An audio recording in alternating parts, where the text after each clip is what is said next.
Welcome to a Foxy Tech Tips tutorial on allowing your PS4 console to download games and install updates while in rest mode.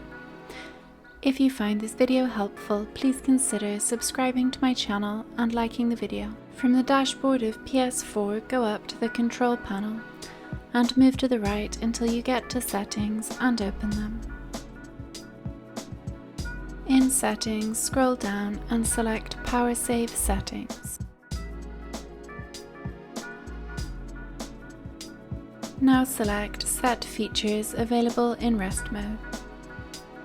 In rest mode settings, enable the checkbox called Stay Connected to the Internet.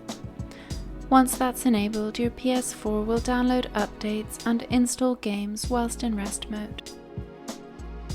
And that draws an end to this tutorial. Please like the video if you found it helpful, and subscribe to Foxy Tech Tips for more PlayStation tips and tricks.